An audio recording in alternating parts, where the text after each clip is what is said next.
First of all, before we start the audio podcast, apologies to folks who watched the video version. Yesterday's video version was all messed up. We don't know why. That's just the version YouTube gave us, and it's the only video version we get because we don't have a video level of the show. We don't have a video operation for the show. So the fact that we have video is just kind of a side effect of using Hangouts to record.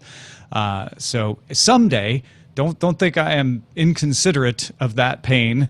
Someday we will get to the point where we can actually have an operation that records video separately and backs up and can fix that kind of thing. But apologies that we don't have that yet. And hopefully today's episode won't have that problem.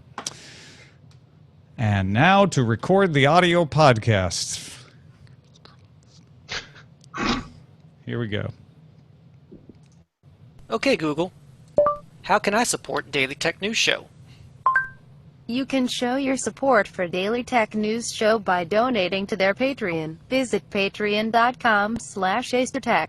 That's patreon.com/ACEDTECT. This is the Daily Tech News for Tuesday, August 4th, 2015. I'm Tom Merritt. Joining me today, Ms. Charlotte Henry, technology writer and broadcaster, journalist. Haven't talked to you since back in the Tech News Today days. Thanks for joining us today. Thanks for having me. So nice to see you and join you in your new home. Thank you. Yeah, we're having a blast here. Patrick Beja usually joins me on Tuesdays, so let me introduce him so that we can have a nice English-French debate during the show. We almost started this before the show, and it got a little bit heated, so Tom said, no, wait, save it for the discussion. So. We are going to be talking about Twitter and the curation of news items that they are testing, and we've got various opinions on this, but let's start off with the headlines. Reuters reports Apple denied it is working on a plan to offer mobile service directly to consumers. The fact that Apple commented on something is the big news here. Business Insider, if you remember, posted a story yesterday saying Apple was testing what's called a mobile virtual network operator, MVNO service, essentially renting carrier service for mobile phones from another carrier in the U.S. It also said they were in talks with European carriers about a similar arrangement. Apple issued a statement saying, quote, "We have not discussed nor do we have any plans to launch an MVNO." That is the shortest quote in the history of quotes. It's really, you can feel Apple panicking, not panicking because they don't panic, they just, walk across, like float above the ground in their Zen ways. But they definitely wanted their cell phone providers, partners to know that they're not going after their business. I'm just still in shock that Apple actually said a comment publicly.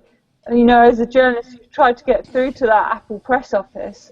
When you get, trying to get a response is quite something. So there's obviously something in this that they felt they needed to respond to. I think, actually, we're sort of laughing, but it's quite significant. They felt they needed to bat this back in a way. Yeah, I mean, if you get anything, it's usually we don't comment on rumors and speculation, right? Yeah. And this time they're like, no, we haven't discussed it. We don't have any plans to do it. I guess they just wanted to make sure the investors weren't investing for the wrong reasons, or maybe they were worried about carrier relationships if carriers thought they were secretly planning an MVNO. I don't know. Exactly. That seems like the most likely thing to me. Don't panic. We're not going after your business. It's fine. Yeah, I think it's the carriers they wanted to keep on side. Mm-hmm. Well, Microsoft announced a lot at Gamescom in Cologne, Germany today, and here's the summary. The Xbox One will get DVR functions in 2016. Xbox 360 backwards compatibility for Xbox One will arrive in November, starting with 100 games, and will include all future Games with Gold games. That's the console's subscription program. Xbox One will get the Windows 10 interface and Cortana in November as well. The Chatpad is an accessory that adds a full keyboard to your Xbox One controller. There was one for the Xbox 360 as well. The Halo 5 version of the 1 terabyte Xbox One is up for pre-order today, arriving October 20. And in other Halo news, fans will also be glad to hear that the real-time strategy game Halo Wars will get a sequel next next year. And of course, exclusive games. Mojang's Cobalt is coming in October, and we have Quantum Break that got a date for April 5th, and Crackdown 3 and Scalebound are coming also in 2016. That was an interesting conference. I think a lot of people noticed back at E3 that they really focused on what's happening in 2015, which is great, but Sony had a lot of things, not a lot in 2015, but a lot of things to look forward to in 2016. And with this lineup, most notably Quantum Break, Crackdown 3, and Scalebound for 2016, it's looking like the Xbox One has a great lineup for both years now. So my recently purchased Xbox One is looking a whole lot sweeter on my TV furniture thing. It's a great announcement. And your TV stand? Is that what you're going for? Yes. Not well. You know the thing that where you put the TV on. Yeah, yes, the TV stand. Yeah. I'm excited about the DVR thing, especially after Phil Spencer told The Verge, "Oh, we're not really thinking we're going to be a replacement cable box." I really think what they're saying is we're not going to be a replacement cable box. But over the air, great. Feeding your cable in, fine. We will be the box of the future with Netflix and Hulu and et cetera, et cetera, et cetera. So that was the part that caught my eye here. But they mentioned it was for the free over-the-air TV, though. Can you record your cable stuff on the Xbox One? I don't know. They insisted on free I guess over-the-air. you know what? You couldn't, because you need to get the Hoppish tuner in order to be able to tune the channels to record them on the DVR. So yeah, they're saying, forget cable. They're too hard to work with. Yeah. Well, the things you would get on cable, maybe you're soon going to be getting through the apps anyway. So maybe that's what they're thinking. But yeah, great announcement. I think it's fascinating how these games consoles are realizing that with mobile gaming and all that kind of thing, they're having to offer more than just games. And okay, the quality of the games, an Xbox One or a PlayStation or whatever, PlayStation 4 are able to offer, the graphical quality and whatever, obviously much higher than what you can get on a mobile phone. But they're clearly realizing to keep their dominant, their strength in the marketplace and keep giving people reasons to buy them. They're having to offer stuff. And actually, I think they are, these big, Microsoft, PlayStation, the big gaming companies are trying to be the box in your living room. They want to be the box that you run everything in your living room. And I think that's really exciting because we're getting much more bang for our buck with these boxes now. Yeah, it's a great point. I would expect Cortana on Xbox to eventually be able to do things like turn on your lights, close your garage door, any of that home automation stuff. It's not that they want to just be an entertainment hub. They want to be your home hub. Well, I'm excited about the games. It's the games that matter. And the games are cool too. Not saying they're not. Engadget reports the discovery of a flaw in OS X by iOS jailbreaker Stefan Esser that allows attackers to gain root privileges and install software without needing your admin password. They use a file called the sudoers that controls whether you need a password for particular commands. This used to be walled up, but in Yosemite, they changed the way they store the file, and that opened up a flaw that allowed malware to be added to it. Esser has offered his own mitigation, though many sites are cautioning against using non-developer fixes. He's got a great reputation. It's not like he's a malicious guy. But Esser also says himself that the vulnerability has been fixed in the beta version of OS 10.10.5. Engadget reports ICANN released its draft report on transitioning its governance away from the U.S. Department of Commerce. ICANN would create a new legal entity under contract to handle administration of the Internet's address system. A customer standing committee would monitor performance and review complaints. It would be made of industry, academia, and government agencies, as well as protocol management groups. Operational changes to the foundation of the Internet addressing system would require approval of ICANN's board of directors, so it wouldn't be completely out of the picture, I guess. The public has until September 8th to make comments, and with a target to begin the transition in July 2016. What do you think of this, Charlotte? I feel like it's a pretty good structure. It all comes down to who they allow on this customer standing committee. Yeah, I find the whole way we're now having to administrate the internet, this amorphous thing that is the World Wide Web, the internet, the way we all connect and communicate now. I find it absolutely fascinating. We've seen governments, including my own here in Britain, try and crack down on the type of things you can access online and the type of, some quite restrictive snooping laws that the Conservative Party in the UK wanted to bring in, and sort of many parts of the Labour opposition were quite happy as well. So, it's fascinating that at this big global level, we're having to deal with this with just a small group of people. I guess the structure does seem sensible. For me, we're going to have to wait and see and have a look who gets in, and the proof of the pudding will be in the eating, I think, with this, what those people do and what they're going to say. But it does kind of worry me how short that consultative period seems to be. Just over a month for quite a big decision. Yeah, it struck me as a bit short too. I mean, in the US, we did the open internet guidelines over a period of, I think it was 5 or 6 months. I don't remember exactly, but it was quite a long time. And this is a much bigger deal than that. This is the entire internet and the way the domain name system is run. The internet's quite a big space. I mean, it's a getting there. It's pretty popular. Yeah. I think it's going to catch on. I think it will be a thing.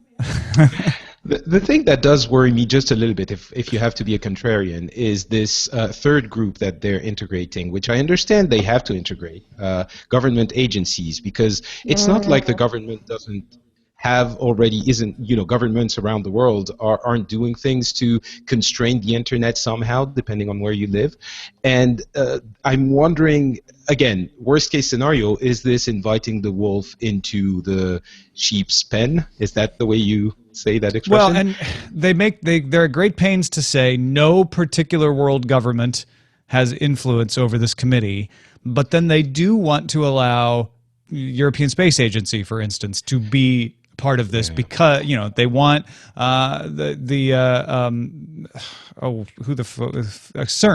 They want CERN to be involved in this, right? Quasi-government agency. So they need to allow NASA, et cetera, to be involved without opening the door to wider government influence. It does seem to be a good way to make sure that no single government anywhere can change the way the domain name system works. But like you say, Patrick, that customer standing committee is where the pudding that Charlotte was talking about will have to be proved by eating it. Exactly. And on this podcast, we do like eating pudding. Yeah, seriously. It's not a joke. The BBC reports the U.S. Food and Drug Administration has approved the first 3D printed pill. The drug called Spritam from Aprecia Pharmaceuticals controls seizures, usually used to treat epilepsy. Printing allows for more precise dosages to be packed more tightly into the pills, and that means dosages can potentially be printed to the exact needs of the patient, so you wouldn't have to do any pill chopping. This blows my mind. I think it's absolutely amazing the way 3D printing is going. I mean, it blows my mind to the sense I can't actually process that you could print from a printer a pill. I think it's absolutely extraordinary. Yeah, it makes perfect sense to me, knowing how 3D printers work with the layering. Like, well, of course you'd be able to layer a pill, and then you'd be able to control the dosage. It's fantastic. And one of the few times I can say the US FDA, which my dad railed against his entire life as a food scientist, actually did something quickly and first and good. Oh, you don't know. Maybe they submitted this, 5 years ago. Well, yeah. Okay. Fair enough. The LA Times reports that India's government said Tuesday it will partially lift the block of 857 allegedly pornographic websites. Information and Technology Minister Ravi Shankar Prasad said only sites carrying child pornography would remain blocked. So just an update from yesterday's story. They walked that back fairly quickly. Recode reports MLB Advanced Media head Bob Bowman says that the company will start marketing itself under the new name BAMTech to investors with the hope of spinning it out from Major League Baseball by the end of the year. In advance of the plan, MLBAM has signed a 6-year, $100 million deal with the National Hockey League for rights to its digital subscription products and cable TV property. Now, if you don't know this, MLB.AM already operates the back end not only for Major League Baseball, but ESPN, HBO, WWE. They usually get paid to do this, so this would be the first time that it would pay to operate another league's licensed product. That's the one that you guys talk about from time to time, saying it's actually a fantastic streaming service, right? Yeah, I mean, HBO Now launched on this, and that was a big test right at Game of Thrones time, and it passed with flying colors. I'm an MLB TV subscriber here in the UK because obviously we don't really have TV channels that you can subscribe to ESPN, but if you're a baseball fan, I quite enjoy baseball, so I subscribe to it here. And actually, I think the service is, it's a really, really good service. It's we don't have an equivalent at all for UK sports. The TV rights for soccer, for football, are just too valuable to be put into one company. So we have various broadcasters battling for those rights. But actually, I kind of like that baseball, your national summer sport, goes on this one platform that actually is very tech-savvy. You watch it on your phone when you're out and about. So, it'll be interesting to see how this affects on the consumer end, how what it does for viewers of baseball fans. Yeah, and Major League Baseball Advanced Media has been a pioneer in lots of things regarding online video, so hopefully that will continue. Yeah, it's great to see a company that could have been resisting this kind of thing very much, actually taking the bull by the horn and coming out ahead, so much ahead that they're now using this new side of their business as an independent company. Yeah. The Wall Street Journal has the review of Epson's 5 new EcoTank printers that have containers to hold approximately 2 years worth of ink. Since Epson won't be making money selling you constant replacement cartridges, the printers themselves will be more expensive. The ET2550 is $400 and the ET4550 with fax, really? Yeah. And Ethernet is $500. Excuse me, I have a question. Yes. Does anyone still use faxes? Yeah, we all have that question. What is a fax? It's the thing where you email a page. It's actually the thing that you have to use if you buy a house in the United States, because apparently real estate agents haven't discovered email yet. So that's who it is for. Yeah. But this is a great option. I mean, we've all been complaining that our cartridges last basically 2 days, and you have to go back and buy them for an exorbitant amount of money. And the real tragedy in this is the ecological consequences of this. Absolutely, and, yeah. It's great to have the option. I'm sure the cheaper ones are still going to be around. But Wall Street Journal estimates that you actually do save money by doing this over the official cartridges. But if you're the kind of person who buys the unofficial cartridges, you probably are spending a little more money. So at that point, it's whether you A, trust those unofficial cartridges, which don't always work that well, and B, whether you're more concerned about the environmental impact of it or just the ease of not having to constantly replace cartridges. We get a lot of great stories submitted at our subreddit, dailytechnewsshow.reddit.com. Big thanks to everybody who does that. Several of the stories you've heard already were submitted there. Habichuelacondulce submits a lot of great stories. She submitted this Engadget story about Dot, a Bluetooth 4.0 smartwatch with an alarm, messaging, nav, and of course time, all displayed in Braille. The interface is a series of pins that rise and fall, spelling out words as the user puts her finger on the face. It can also teach Braille, as the percentage of visually impaired users that know Braille is actually fairly low here in the United States. So that's an added benefit. It'll cost around $300 with pre-orders starting later this year. It's very cool how technology has seemingly, I don't know because I'm not visually or audioly impaired myself, but it seems like it has, since the advent of the smartphone, things have been becoming more and more easy for visually impaired people, at least. So very cool. It's a nicely designed watch too. Yeah. Captain Kipper notes the Telegraph article on the publication of Buzz Aldrin's expense report after a business trip for NASA back in 1969. Among other things, Aldrin disclosed use of a government spacecraft to travel from Cape Kennedy to Moon, as well as return flight to Pacific Ocean. The firm claimed $33.31 of out-of-pocket reimbursement, likely for using his card to get to Cape Kennedy. Aldrin also published his customers' form from the trip listing cargo of moon rock and moon dust samples. I love this story. This story made me really happy when I read it this morning. I think I sent it over to Tom as well. I saw it. The first thing I did this morning was go on the Daily Tech News subreddit, and I saw it there, and it made me smile. And actually, the International Space Station has just flown over my house as well, as we told this story. So that's fantastic. Kind of cool Good timing. as well.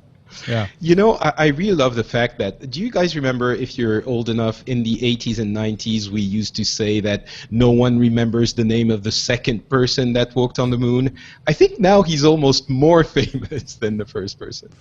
Yeah. Yeah, no, but he's also, I mean, this is, we're going to move on, I guess, to our Twitter spat. And Buzz Aldrin has actually used social media in an amazing way to humanize himself and to tell this amazing story. I mean, what he and Michael Collins and Neil Armstrong did was extraordinary, and actually he's not sort of disappeared. He's realized that people want to hear that story, and I think it's amazing. And that's why these kind of things, like, he could have ignored that the expenses report, but it's a fun story. He said, look, I told you we went to the moon. I've got the expenses claim from it.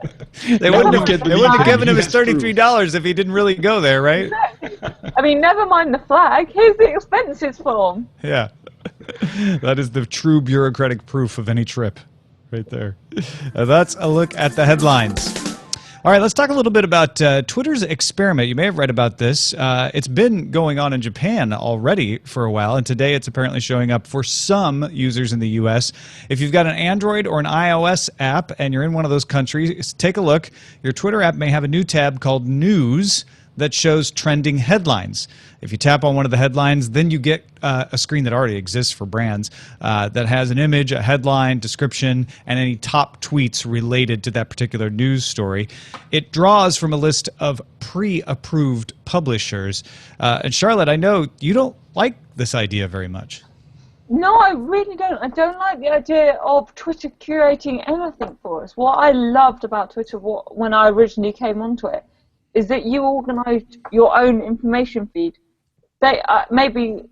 So I know as a journalist, I use it as basically my personalised newswire. That's how I like it. So I find the news sources that I want, the journalists, the people that I want to follow, and also, you can start finding people on the ground for certain stories and people in companies, all sorts of things you can find. But you make your own news feed, whether that's through making lists, whether it's through who you follow, but you decide. Twitter, I really don't like the idea of them deciding the news that's important to me. Why it was so good and why it's so much better for news, in my opinion, than Facebook, even though Facebook actually drives more traffic to publishers, is because you create your timeline and your news feed, whereas Facebook uses an algorithm from Mark Zuckerberg to decide what you want to see. And I think Twitter needs to be very careful that if it's going to differentiate itself from Google, from Facebook, that it keeps that the core, which is in a way part of its charm. So, of course, I disagree with you, mainly because you're British, but also I have reasons. So I would say a couple of things. First of all, Twitter has been very careful in the way they are nurturing that difference. They've been very careful in the way they've improved the tweet with the kind of things you can add to tweets with, retweets and links, attachments, and photos that don't completely change the nature of that. Same thing for the while you were away section. I hate that. That is the worst.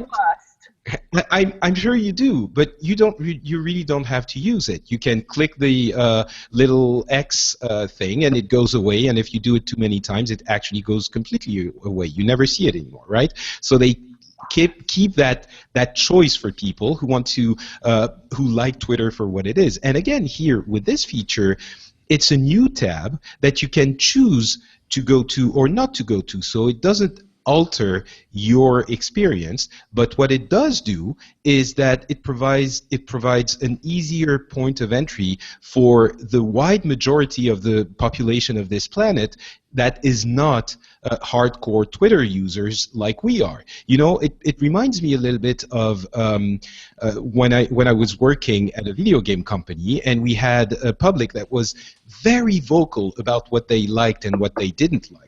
And the thing to realize is that those that are really into your product are going to be talking about it, but there is a huge majority of people who either are using it less or aren't using it at all that are going to stay silent. And you have to think of them too when you're designing your product and thinking on how to improve it.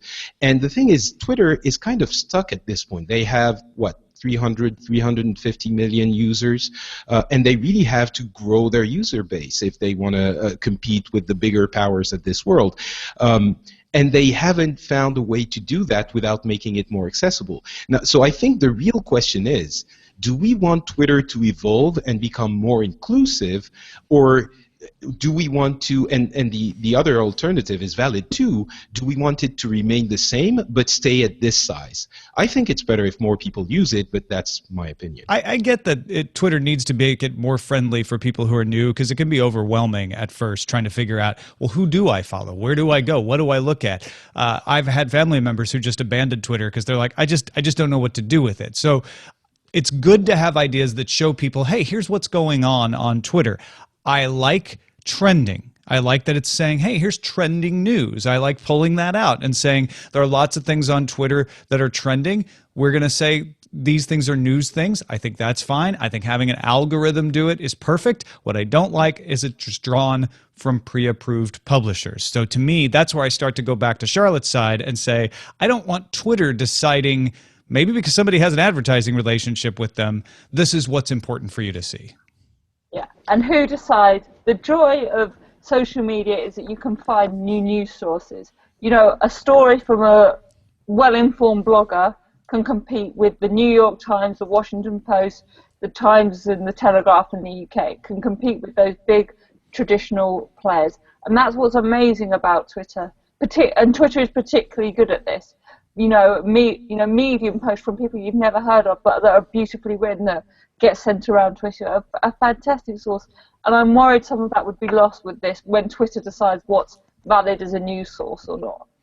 Well, I would argue that for people, most people, including ourselves, but maybe even more for people who are less tech savvy and familiar with interesting sources, you usually follow people you already know, and yes, sometimes they will retweet someone that you didn't know about, but you know, it's in your circles, and that, again, that is not going away. But maybe a curated list of pre-approved publishers doesn't have to mean it's only the New York Times and The Verge and, you know, those huge publications. Maybe there are going to be news items that are from another publisher, a small blogger, or someone that they think is interesting, just in the same way that, you know, we're having a problem in, sorry, I'm drawing comparisons from different industries here, but in the music industry, one of the issues for many people was that there was no discoverability because you would listen to the things you knew. I think Twitter might have an element of that as well. If they publish stories from publishers that are interesting to them that you might not have thought about, it could bring something that you didn't know. Well, there's a quality fairness balance that needs to be struck. You could look at TechMeme and Google News as two examples. Google News is very egalitarian. If you make a blog post and it's popular enough and gets linked to enough, it'll show up in Google News. Doesn't matter what company you're part of. There are certain things you have to do to register yourself as news, but for the most part, it's anybody's ballgame. TechMeme, on the other hand, says, you know what, we know who does good stuff. We'll still bring in somebody's unknown Medium post if it happens to catch our eye, but we're going to curate it and make it a little more valuable so the people who are good at gaming the system don't get the most attention, like will sometimes happen on Google News. So I get where Twitter wants to try to avoid this turning into a gaming of the system sort of thing, but I guess I want to see how it works in practice, which I don't have it yet, before I say, well, it's okay to have pre-approved publishers, because again, it just sounds like keeping some voices out that might otherwise get exposure. But it doesn't replace your news feed, right? It's just something more that you can go to Sure. if the regular but it has news feed that name news stamped on it, right? I suppose so. But again, I guess as long as it doesn't replace something, and if it's good, maybe it isn't, but if it's good to ease people into the Twitter ecosystem, I guess what I would ask Charlotte is, I don't see where the harm is if it doesn't replace anything. But my theory is that eventually, one, it could replace things, and two, you're going to drive, clearly if you're in the top news bit of Twitter, you're going to drive more traffic than if actually organically people pick up your content, your news content. I mean, first of all, isn't it fascinating that for us, for most people, Twitter is now about news. It's not about Facebook is about your friends. Twitter has really found its niche in news. You know, we saw it in the World Cup, big sports events. It's fantastic, it goes mental. Big news events, the same. You normally find out news events from Twitter before you find them out from cable television news. So I think this is just proving that Twitter has realised its strong suit, its game plan is now all about delivering news quickly and accurately and interestingly to people. How do you feel about Project Lightning, which is their plan to curate live posts as these events are happening, like award shows, sporting events, etc.? But again, we already have this. You know, the Storify does that brilliantly. People's live blogs do that brilliantly. Twitter is turning I'm going to really regret saying that Twitter's sort of trying to turn itself into Facebook and get its tentacles into all different things. And where it was so good, it was that it was so organic and free, and people built it themselves. And actually, I don't want a Twitter algorithm deciding what is the news or not. And yes, Patrick's completely right. It doesn't do any harm. Loser nerds like me can go and have their own news feeds and spend time setting up their TweetDeck lists and be sad like that, and that's fine, and that's cool. But people, I think when you're introduced to Twitter, you should know it's perfectly legal that you're free to pick your own follows in your own lists. And actually, they've got much better at that introductory opening screen of saying people you should follow. Here's people you know on Twitter. They have made that entry point a lot better. And I just don't like them competing with the Google, Google Cards, Google News, those kind of things. I think they do other stuff really well, and they don't need to. I don't see why we need this product, and actually I think it devalues from the core of Twitter. Well, it's an experiment, so hopefully they'll learn the right lesson from that, which is a different lesson depending on whether you're Charlotte or Patrick. Alone. So I guess, Charlotte, what you would like is for new users to just get Twitter and understand what it is now and use it as it is, which is fair enough. I know I love Twitter, so no. I think, but I don't think Twitter is actually that complicated. I think that's why it's great. Okay, there's a few fiddly things with putting a full stop here and what's a quoted tweet, what's a retweet. I get as with all these tech things, it can be a bit jargony. But actually, when you sign it on at twitter.com for the first time, it has got much better at making that approach. And I think you can, it's very easy to find people that you like to follow on Twitter. So I think that point of entry has become much simpler, and I don't think it needs to sort of dumb itself down. I think the freedom of it was what was so charming and fantastic and fun about it.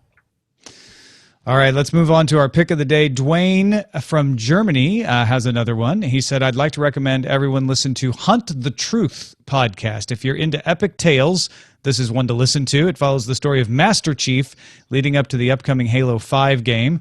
Dwayne says, could not stop listening. It is so good with fantastic production quality, on par with the We're Alive podcast, if you know it. If not, that's another recommendation. Happy listening. And he sent it from his Windows phone. He wanted to make sure that we knew that as well. So thank you, Dwayne. Have you tried Hunt the Truth, Patrick?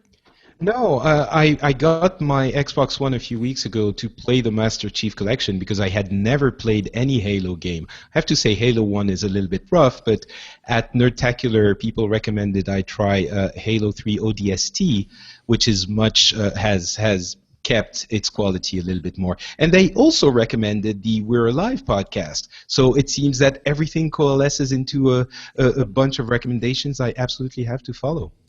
Send your picks to feedback@dailytechnewsshow.com, and you can find my picks at dailytechnewsshow.com/picks. Now, our message of the day comes from Christian. He wrote us in regards to yesterday's discussion with Veronica about Hossein Derakhshan's piece, The Web We Have to Save. It bears a little on what Twitter's doing with news here. Christian says, something the article does not touch on, but is also a direct result of social media streams, is the end of attribution. Now that so much content is inlined as opposed to being linked to, I've found that consumers of that content often have no idea who actually created it and seldom bother to find out.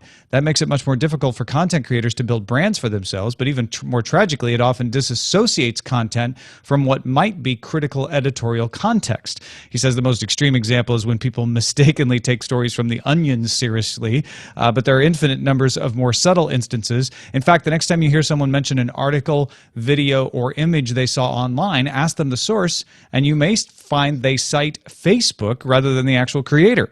Removing content from its editorial context severely diminishes the richness of it and increases the tendency of the modern web to be both an echo chamber and a novelty engine. Now, Christian says we'll adjust.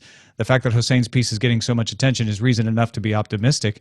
But Charlotte, is that also one of your fears? Is that if Twitter starts sucking up and doing the curation? I think Christian has a point about that as well. I think he made a great point. I think that was a fascinating message because I think he's absolutely right. People think Facebook has sort of made itself a news source, but it isn't. It's just taking everyone else's content. And I've never quite understood Snapchat to me is a perfect example. I've seen the Daily Mail's, BuzzFeed, loads of pretty big publishers and content creators are putting stuff directly onto Snapchat. How on earth do you monetize that? Who on earth owns that content? What is going on? I think this is a huge issue that publishers are having to face. We know where the audiences are. They're on Twitter, they're on Facebook, they're on Snapchat, they're on YouTube. Thank goodness they're on YouTube. Come join us on YouTube. But actually, particularly in the case of things like Snapchat and Vine, where is this content coming from, and who gets to decide? How do you monetize it? How do you make all these environments sustainable? Well, it's definitely a super difficult question. And regarding the attribution, I really like Reddit. I often post Reddit content to my Twitter feed, and I'm one of those, I guess, old-fashioned people that at least attributes it to Reddit with a hashtag, and usually I try to post the link along with the picture or things like that, but I think it's somewhat similar. The question is somewhat similar to the issue that musicians have been having for the past few years, where they think, yes, we might not get paid if people share our stuff, but I'd rather they share the stuff they love, and people will end up finding me, and this is free advertising kind of, and they didn't share. And in some cases, attribution is going to be an issue, but if you see, for example, a piece of webcomic that you like a few times in your Twitter feed, maybe one time it's going to have that link to the original website, and you're going to follow it, and you're going to find out about it in a way that you wouldn't have at all if people weren't sharing, sometimes without attribution. So I understand the concern. I think it's completely valid, but it's not only negative. I would hope it's not only negative, I guess. All right, we finish up with a call from Big Jim. Now, Big Jim works in the import-export industry, and I don't mean that. As soon as that came out of my mouth, I realized it makes it sound like some kind of nefarious thing. He works in the industry of customs and all of that sort of thing, and he was very interested in the story yesterday about China putting export restrictions on supercomputers and drones. So here's what he has to say. Hi, Tom. Hello, Roger. Bonjour, Monsieur Beja. Comment allez-vous? It is I, Big Jim, and I am on my way home from my new job after a hard day's work, heading into Hangar 18. And I just wanted to call in and talk about yesterday's show with Veronica and speaking specifically about drones. I found it interesting that the conversation went towards, hey, look, there are other countries that could make drones that would be able to be wind stabilized and fly for over 30 minutes or fly for over an hour and sell those around the world. What I found more interesting is, why is China restricting these drones for export? And is there any export licensing or laws that would allow these drones to also be sold after the fact? In the U.S., for example, we have export restriction laws where certain pieces of technology cannot be sold for export at all. They can only be sold to certain countries, or they can be restricted to certain individuals. They can't be sold to certain specified parties. So I think a more interesting question is, what is China trying to protect, and or what is China actually looking to get with these restrictions? But that's just my 2 cents. Reporting live from just outside of Hangar 18, I'm Big Jim. Thanks, Big Jim. Good questions. Probably leverage is part of this. So the ability to go into some trade negotiations, with some restrictions always means you could loosen those restrictions as a bargain. But I imagine it's just also, controlling your military tech. For instance, the United States put some restrictions on supercomputer parts itself recently. I listened to that story yesterday, and it made me think of I think it was PlayStation 2 when it first came out. It couldn't be exported or imported because it was so powerful that it could be used for missile guidance, and that made me smile. I'm sure those restrictions are going to go away soon.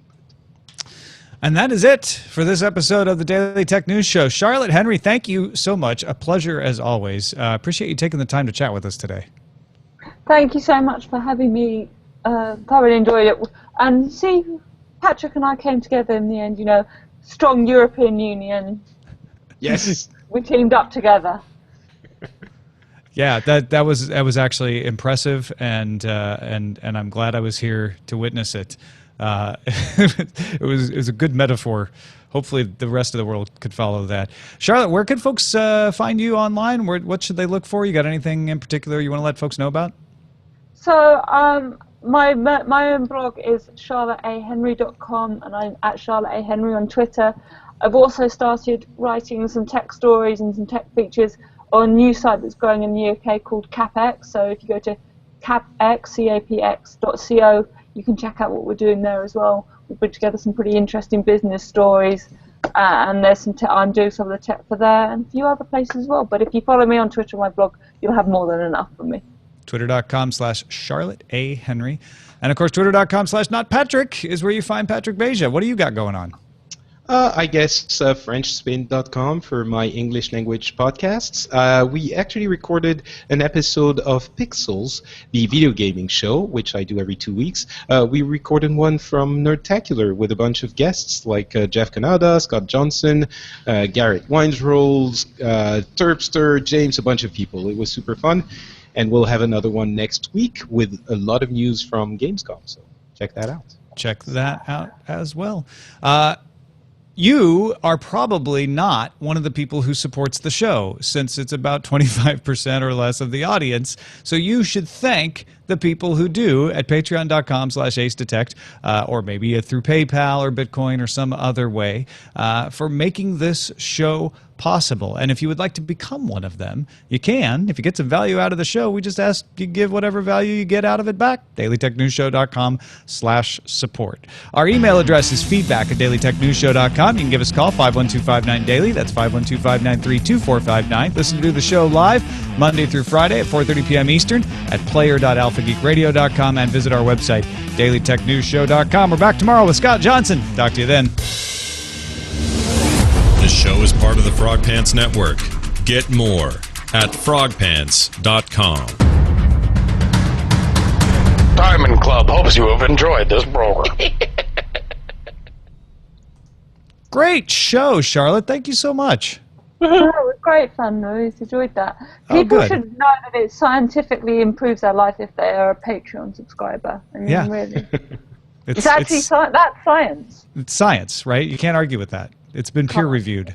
Yeah. Actually, I got someone who sent me a very sweet email a couple of weeks ago saying, now that I'm a patron, I'm so happy when I listen to the show because I know I helped make it possible. I think that scientifically proves it raises your happiness. Absolutely.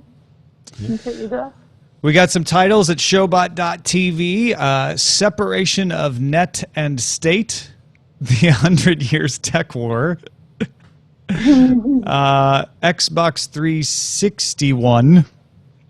Because of the backwards compatibility. Fax? Really?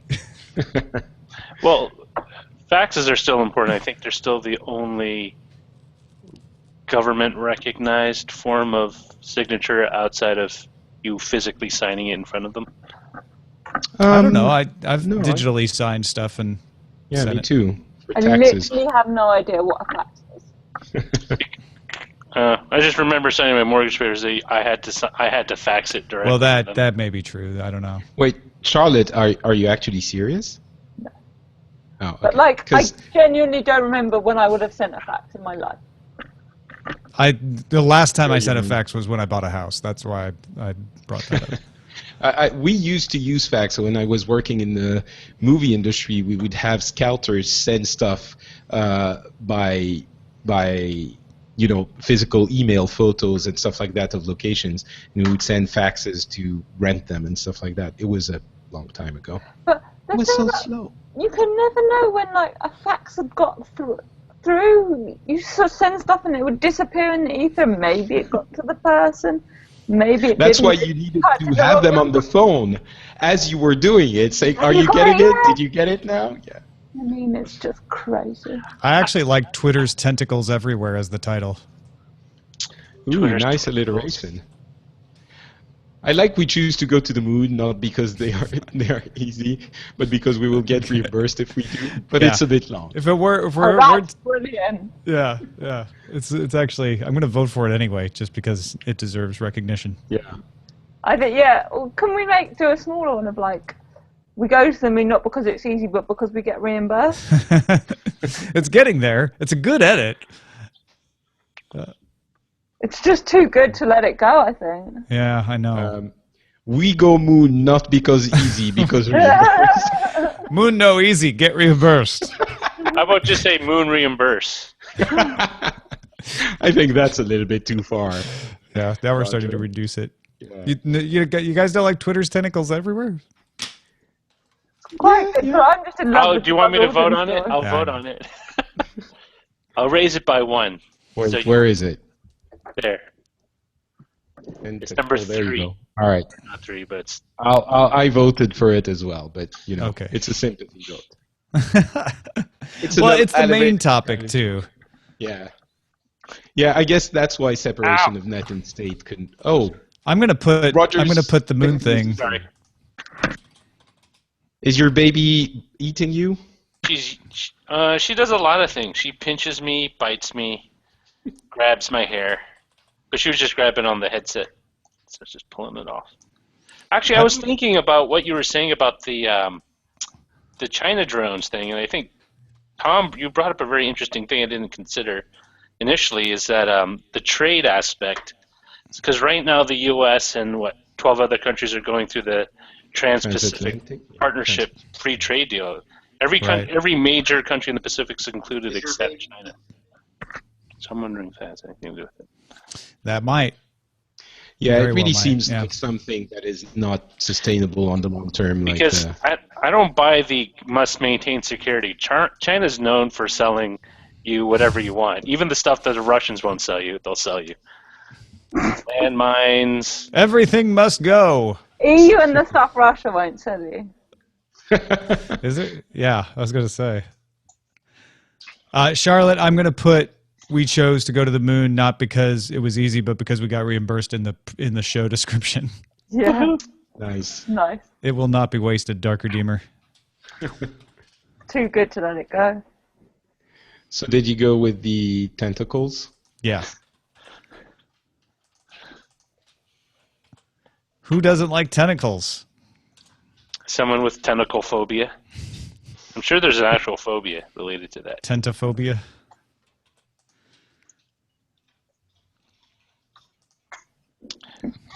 Might be a phobia for babies. All right. Well, I'm exporting the show, but and Charlotte, you're welcome to hang out if you want. If you need to go, go. Don't feel like you have to hang around. What time are we? I don't know, it's like 10:15 here. Yeah. Way past my bedtime, I tell you. Well, then head to get some sleep, get some rest. So that was really good fun. Thank you for having me. I'll post it up on my website, tweet it out and stuff. Excellent. And we'll have you back if you'd like to come back. Yeah, no, that would be great fun. We can have, this burgeoning cross-channel. Yeah. Cross several channels on this episode. It was great. Yeah, absolutely. Be interesting to see if they bring that Twitter thing to the UK. Mm-hmm. Well, if it works out for them, I think they're going to bring it everywhere. Yeah, my guess is it must have worked okay. Like Japan must have been their first dabble, and it worked well enough to try it in the US. Yeah. And then if it works there, they'll bring it everywhere, I guess. Yeah. And Charlotte will be sorry and sad. So mad about it. Uninstalling Twitter apps right and left. Leave my Twitter alone. Just leave it. This is what tech companies do. I don't understand why they do it. When things are good, they're like, if we don't do something new, people will get bored. Let's do a new thing that's not really necessary. Well, with Twitter in particular, the investors are beating them up, saying, why aren't you doing more to get new users? So, yeah, it's... Well, and they're not making a lot of money, are they? I think that's the problem. They're not... Their benefits. They could be making a lot of money. They're making plenty. They're comfortable. The investors are just greedy. Well, they have enough to live on. I mean, they're probably going to be fine. Right. They can afford a nice place. Yeah. No, I feel like Jack Dorsey and Biz Stone's bank accounts are going to be okay. Yeah, that's for sure. Like, I think they're probably all right, but stop ruining my Twitter. Go and play with Square if you need to play with something. Leave my Twitter alone. Well, that's a good question, right? Was this a Dorsey thing, or was this a Costello thing that's still just, hanging around? But Jack Dorsey's not going to be able to hang around, are they? They don't want him to become a They pretty much said that. Like, Jack, you have to leave at the end of the night. Well, he could abandon Square and dedicate himself to Twitter, but I don't see that happening. No. Square's like his little baby that he wants. Yeah, although it's not doing as well as he hoped it would have done initially, so maybe he's gonna come back to Twitter because it's bigger. That's one product that changed that got me upset. I loved the geofencing on Square's wallet, and then they just killed it. They said it's not working. We're out. Has Square come at all into France, Patrick? I've never seen it in the UK. No, I mean, I know it's available, but no one uses it. The best you're going to see is people in conventions, I guess, using it for, to sell their small wares. I've never, ever seen it in the UK. Mm. What about those kiosks you go to in the plaza that sell scarves? Do they use Square there, Patrick? Well, those are super hipster people, so it doesn't count. You mean Scarf Plaza, that one? Yes, the famous Scarf Plaza. It's next to Barry Plaza in France. Right next to it. The scarves are a thing on the Frog Pant networks where we officiate. Yes. Those scarves. Are you scarfless today, Patrick? Well, it's like 34 degrees in Paris. So 34 being what? Aren't you worried about getting too much sun? Not when I'm inside. When I go outside, of course, but Do they have like summer scarves? The summer scarves are the winter scarves, sir. We do not compromise style for comfort. So I guess athletics scarves are out. Have little earbud holders so you can run your iPod or iPhone audio. We leave those to, once the Americans start using scarves, I'm sure they'll desecrate them with these kinds of arrangements. We'll put monster trucks on them. And exactly. Well, we'll do one that's refrigerated. You'll have like little cooling units in the scarves. And straws and places for your beer. Oh, God. Beer scarf, that would be the dream. Right? Think how good that would be. Beer scarf. It's perfect. Get on that. Earth. Zoe in the chat room is asking if she can interest me in a crochet scarf. Actually, my wife is making one for me. Oh, is she? So, yeah, she started doing it. Oh, that's great. So, thank you, Zoe. But Can't believe it's 34 degrees in Paris. The weather sucks here. I laugh because, English people, their misery amuses me. And our obsession with the weather. Wow. Wow. Just wet there, huh? Okay. Well, it was easy.